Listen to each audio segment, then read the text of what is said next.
Este es El Ateneo, un podcast del Servicio de Clínica Médica del Hospital Italiano, producido por el Instituto Universitario Hospital Italiano de Buenos Aires, un espacio construido por y para profesionales de clínica médica.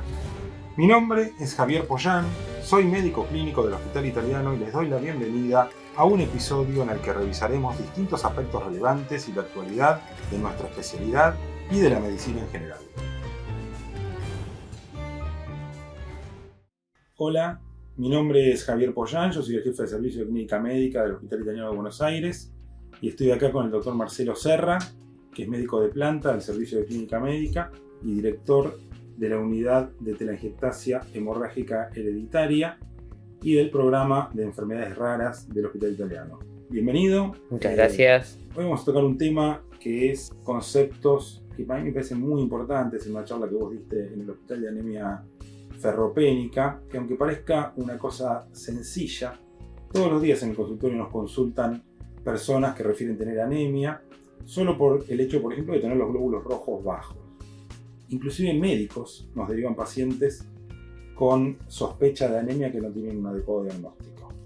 La primera pregunta que me gustaría hacerte es ¿qué valor de corte, qué tipo de estudios son adecuados para el diagnóstico inicial de un paciente que tiene anemia, en este caso anemia ferropénica? Bueno, muy bien. En realidad uno debería plantarse en valores que son más o menos adecuados para la población en la cual atiende. Esto tiene que ver con la edad, tiene que ver con el sexo y tiene que ver con la altura a nivel del mar, pero globalmente podemos decir que una mujer que tiene una hemoglobina por debajo de 12 o un hombre que tiene una hemoglobina por debajo de 13 gramos por decilitro se encuentran en un estado anémico.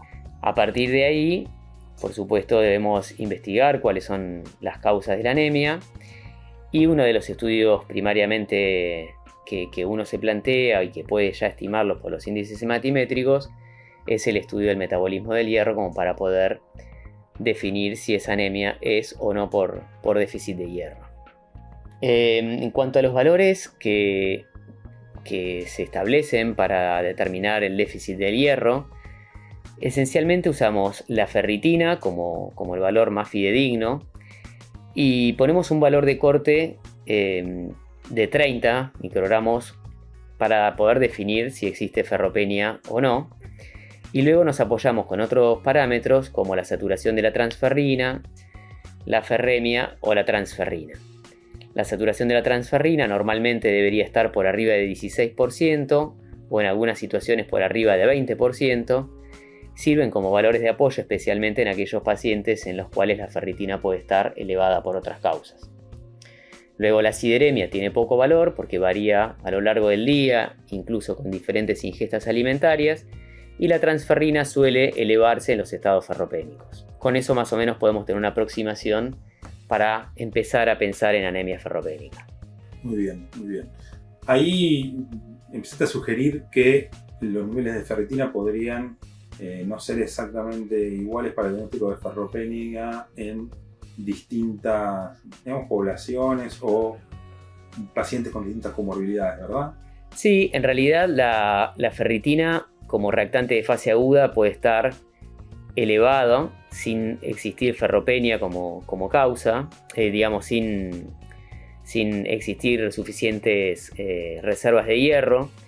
Entonces, normalmente en pacientes que tienen enfermedades crónicas que pueden cursar con un estado inflamatorio no evidente, crónico, como por ejemplo la obesidad, como por ejemplo la diabetes, etcétera, que son enfermedades comunes, esa ferritina normalmente tiende a elevarse un poco y debería ser necesario para descartar ferropenia valores más elevados como 40-41.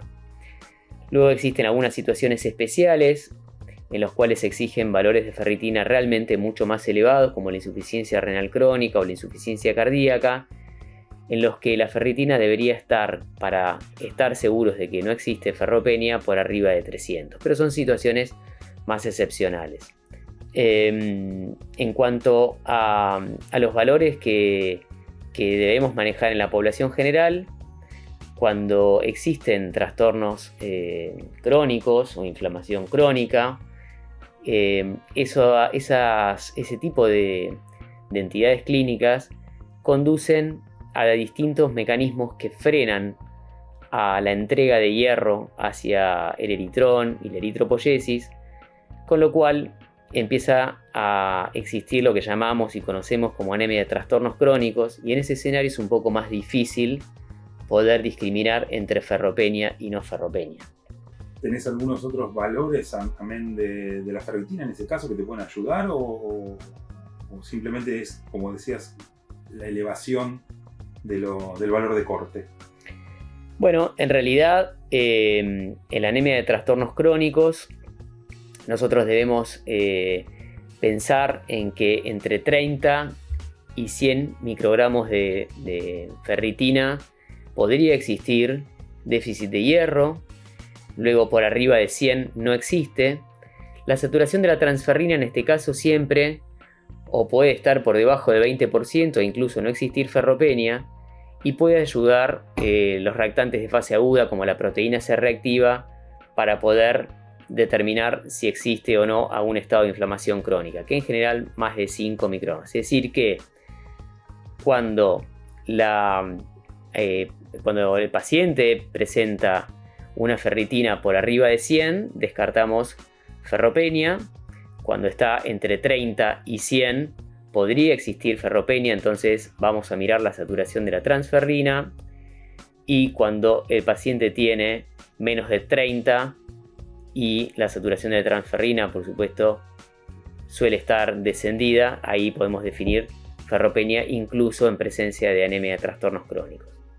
Sí, toca comentar tal vez que en este caso particular la anemia ferropénica se diagnostica, o la anemia en sí, con un montón de variables que son variables continuas. Entonces, poner un corte muy específico sin contextualizar a la clínica del paciente y al conjunto de factores que uno pueda tener en cuenta más allá de los valores o los índices matimétricos específicos, es de suma importancia, ¿no? Yo me pensaba cuál es la trayectoria que sigue un paciente por ejemplo, en el caso de la anemia ferropénica, desde tener valores normales de hematocrito, hemoglobina y hierro, que como sabemos el diagnóstico de certeza es a través de una función de hemoglobina que nunca, generalmente no se hace, hasta un paciente que finalmente tiene carencia de hierro a nivel, digamos, de su pool,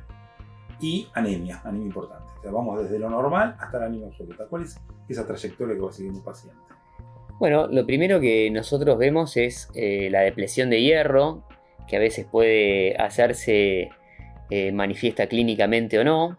Luego empezamos a ver un descenso en los valores del laboratorio que tienen que ver con el metabolismo del hierro, pero no lo vemos reflejado en el hemograma, es decir, que vemos descenso de la ferritina, descenso de la saturación de la transferrina, sideremia baja, a veces transferrina ya elevada, pero el paciente mantiene un hematocrito y una hemoglobina normal.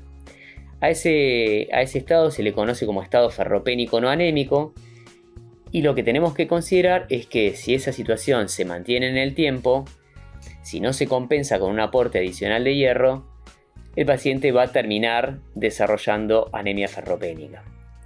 Existen algunas otras situaciones que tienen que ver con la oferta y la demanda del hierro en función de la condición fisiológica. Por ejemplo, la ferropenia funcional, que es otro fenómeno a interpretar, como decís vos, en el contexto clínico de cada paciente. Existen algunas situaciones en las cuales la eritropoyetina se eleva desproporcionadamente en relación a lo que el hierro en ese momento puede aportar, por ejemplo, luego de salida de estados de anemia, en los cuales la reserva de hierro no es suficiente y existe un desarrollo de anemia sin existir una verdadera deficiencia de hierro, sino una deficiencia relativa en relación a los requerimientos en esa situación fisiológica en particular.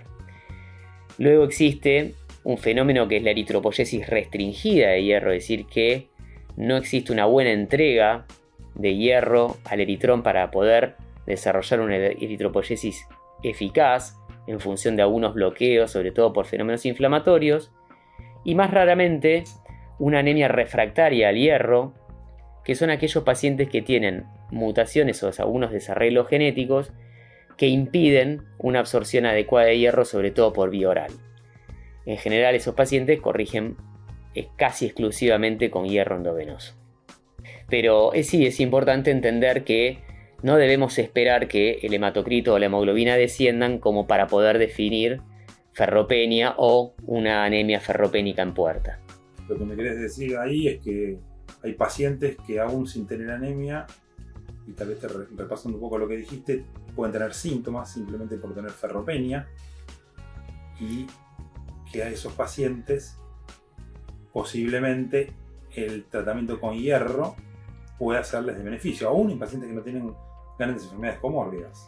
Me recuerdo, por ejemplo, un caso de un paciente con síndrome de piernas inquietas, ¿no? Que Exacto. es uno de los cuantos síntomas de pacientes que pueden tener ferropenia sin tener anemia. Exacto. Aquí quizás puedo aprovechar a contarles o a reforzarles un poco que el hierro es un componente fundamental en muchos tejidos, que es lo que nosotros no solemos medir, pero sí tenemos que tener en cuenta e inferir, como por ejemplo el músculo cardíaco, el músculo esquelético, no cardíaco, y muchos otros procesos enzimáticos que dependen del adecuado contenido corporal de hierro. Básicamente también, si nos metemos en biología molecular y nos acordamos un poco de la mitocondria, toda la cadena de electrones a través de la cual se produce la moneda energética en forma de ATP requieren de hierro, con lo cual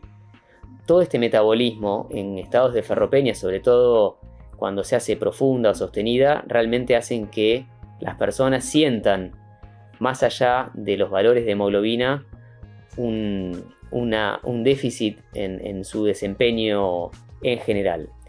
Y con respecto a lo que vos comentás, Javier, de piernas inquietas y demás, también es importante recordar que el hierro se utiliza en la neurotransmisión, en muchos circuitos, sobre todo subcorticales, que esas son las consecuencias de las piernas inquietas, ¿no? O sea, déficit de hierro a nivel de ciertos circuitos de neurotransmisión dopaminérgica, que son los que impactan directamente también el desarrollo intelectual en los niños con carencia de hierro. Es decir, que hierro y cerebro, hierro y músculo, y hierro y procesos enzimáticos, y hierro y generación de ATP deben estar presentes a la hora de interpretar un laboratorio, quizás con una hemoglobina normal o casi normal, pero con parámetros de hierro descendidos.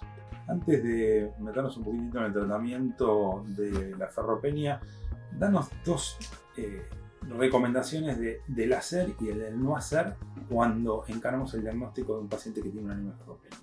Por ejemplo, se me ocurre qué tipo de estudios le hacemos y qué tipo de estudios tal vez son... Ok, para el estudio de la anemia en general. Claro, bien. Sí, la anemia. Conceptualmente, la anemia ferropénica implica o una disminución de la ingesta, o una disminución de la absorción, o un aumento de las pérdidas. En función de estos tres conceptos, uno debería plantear los estudios en relación al paciente, la edad que tiene, por supuesto si es una mujer en edad fértil, los hábitos nutricionales, etc. Pero quizás para resaltar en general, es frecuente ver que se estudia la anemia ferropénica con sangre oculta en materia fecal. Eso no es adecuado, ya que es un estudio que está diseñado y pensado para detectar pérdidas de sangre antes que el paciente desarrolle anemia en búsqueda de screening de cáncer colorectal. Entonces, ya si el paciente tiene ferropenia o anemia y uno sospecha de pérdidas digestivas, hay que hacer estudios endoscópicos. No, de nada sirve que te venga un estudio negativo de sangre oculta en materia fecal, porque igual vas a tener que seguir adelante con los estudios. Absolutamente.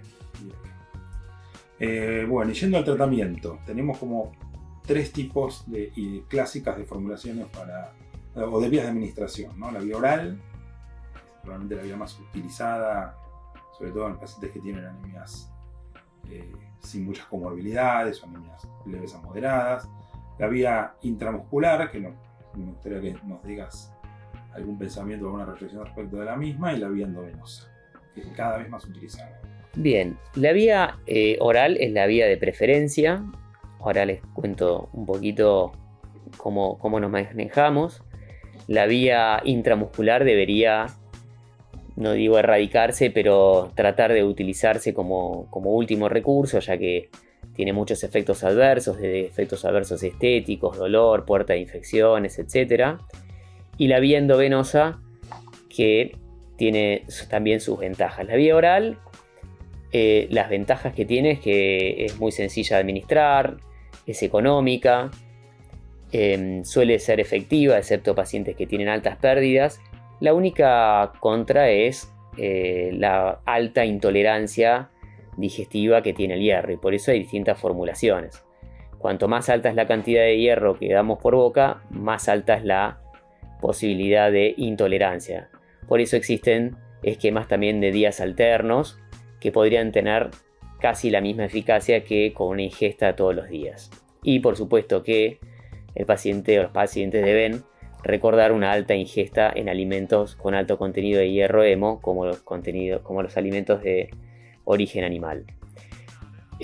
Luego, la vía endovenosa, para pacientes que no toleran la vía oral, para pacientes que necesitan una corrección rápida o fuertes déficits de hierro o enfermedades sangrantes, es de elección. Para esto tenemos 3 fórmulas de hierro básicamente que tienen que ver con su eficacia y su seguridad. Cuanto más fuerte es la unión al azúcar del hierro, más dosis se pueden dar. Y en este caso tenemos 3 tipos de hierro. El hierro sacarato, que admite 200 miligramos por infusión. El hierro carboximaltosa, que admite más o menos 1500 o 1000 miligramos por infusión. Y el hierro isomaltósido, que admite hasta 200 miligramos kilo por infusión en 15 minutos. Es decir, que los últimos 2 son hierros que permiten dar una altísima concentración en poco tiempo y reponer quizás en media hora o en 45 minutos todo el déficit de hierro que los pacientes tienen. Otra de las cosas importantes es calcular el déficit real de hierro, ¿no? En general lo hacemos con una fórmula que se llama fórmula de Ganzoni, pero esencialmente un paciente que tiene un peso mayor de 70 kilos y una hemoglobina menos de 10 requiere entre 1500 y 2000 miligramos de hierro como para poder corregir esa hemoglobina. Con pacientes menores de 70 kilos, entre 1000 y 1500, pero en general no es menos de 1500. Por eso estos hierros, el isomaltosa y el carboximaltosa, tienen esta ventaja de poder reponer una gran cantidad de hierro en muy poco tiempo y con muy buen perfil de tolerancia. Estábamos hablando antes que el hierro es un poco más caro, pero que nosotros pensábamos recién si venir todos los días o 3 veces más a un hospital, ocupar algún sillón de administración o un lugar de hospital de día, finalmente no termina siendo también más costoso, ¿no?, que el hierro isomaltósido, que es mucho más rápido y probablemente puedes administrar más. Sí, sobre todo en pacientes que tienen frecuentes necesidades, digamos, de recibir hierro intravenoso, venir muchas veces al hospital, también es realmente muy tedioso. También las puérperas que quedaron con déficit de hierro, venir muchas veces a reponerse les representa realmente y hay situaciones, por ejemplo, enfermedades sangrantes o enfermedades inflamatorias intestinales y demás, que además de sangrar tienen mala tolerancia, que venir muchas veces a reponer hierro quizás no alcanzan a reponerlo cuando ya nuevamente desarrollaron ferropenia o anemia ferropénica, con lo cual estos hierros realmente ofrecen una buena ventaja. ¿Qué debemos controlar cuando administramos el hierro endovenoso? Además de las reacciones adversas comunes que deben controlarse en los sitios en donde se hacen las infusiones, hemos visto que ciertos hierros, especialmente el hierro carboximaltosa y luego el hierro sacarato y mucho más raro el isomaltósido, producen una expoliación importante de fosfato por orina, con lo cual en pacientes que reciben frecuentemente o reiteradas veces hierro intravenoso debemos controlar la fosfatemia. En casos muy severos pueden desarrollar osteomalacia o trastornos de fatigabilidad y demás por hipofosfatemia. Y luego lo de siempre, ¿no? Reacciones alérgicas, musculares, dolor de espalda, fiebre, hay una reacción que es la reacción de Fishbein, que parece una anafilaxia pero no lo es, que también está bueno conocerla. Es más, esas son reacciones en agudo, pero en crónico, sobre todo el fosfato y bueno, y obviamente que vayan corrigiendo el hierro adecuadamente y su anemia, ¿no? Interesante lo que decís de la reacción de Fishbein, porque eso puede algunas veces, si uno no lo reconoce adecuadamente, contraindicar erróneamente la administración futura de hierro endovenoso a un paciente que lo requiere, ¿no? Exacto, sí, en principio parece una reacción anafiláctica porque genera flashing, genera edema de párpados y demás, pero no se asocia ni a taquicardia ni a hipotensión, no requiere tratamiento en agudo y se compensa espontáneamente. Y el paciente, lógico, tiene la posibilidad de seguir recibiendo hierro intravenoso sin considerársele alérgico. ¿Cuándo controlarías la respuesta del hematocrito o de la hemoglobina en un paciente que está bajo tratamiento con hierro? Antes del mes es innecesario volver a repetir un laboratorio, tanto para el hierro oral como para el hierro intravenoso, para definir que fue insuficiente o que aún no se ha corregido. Tenemos que hacer un laboratorio al mes, a pesar de que sabemos que la crisis reticulocitaria empieza entre el sexto y el octavo día, pero al mes, si ya subió 1 gramo de hemoglobina, podemos considerar que la respuesta es adecuada. Luego, entre los 3 y 12 meses se suele duplicar el valor previo, y a los 4 meses o entre los 3 y los 4 meses podemos considerar que el paciente ha corregido su estado ferropénico. Pero antes del mes yo diría que es innecesario someter a los pacientes a hacerse un laboratorio. Bien, por último, supongo yo que todo tu conocimiento de la anemia ferropénica se profundizaron por tantos años de tratamiento de pacientes con telangiectasia hemorrágica hereditaria, y me comentabas hace un tiempo algunas investigaciones que realizaste con esta población de pacientes y la anemia. ¿Querés comentarnos como para cerrar algunas características de las investigaciones? Dale, sí, la experiencia realmente es de ver una enfermedad sangrante con altos requerimientos de hierro en algunos pacientes, hacen que uno conozca más del tema. Y bueno, la hipofosfatemia fue una de las cosas que realmente había conocimiento muy escaso y pudimos demostrar prevalencia más elevada en pacientes que requerían infusiones de hierro reiteradas de hipofosfatemia. Pudimos también empezar a investigar sobre pacientes que mostraban leucopenia en relación a valores de ferropenia muy bajos. No encontramos una asociación clara, pero hemos investigado muchos laboratorios en los cuales sí había mayor prevalencia de leucopenia en pacientes con anemia ferropénica. Y en función de eso, pensamos en la lactoferrina y demás, así que es un tema también interesante y bonito como para charlarlo. Y finalmente, los pacientes con HHT hemos podido demostrar que la anemia, en contexto de distintas malformaciones vasculares hepáticas que determinan un poco de shunt, facilita el depósito de manganeso en los ganglios basales, que es el sitio justamente en donde el hierro debería ocupar en el cerebro, y el manganeso mimetizado con el hierro que no está o que está muy bajo puede acceder a esos sitios escapándose de la depurificación hepática y generar algunos trastornos, sobre todo motores, de coordinación, e incluso pacientes que han desarrollado trastornos parkinsonianos por manganeso depositado en los ganglios basales sin estar cirróticos, ¿no? Esos más o menos fueron las investigaciones en torno a la anemia y la ferropénica en esta población. Bueno, genial, la verdad que muy esclarecedor los conceptos que nos diste, te agradezco mucho, y seguramente te contaremos acá para un futuro. Ha sido un gusto, muchas gracias.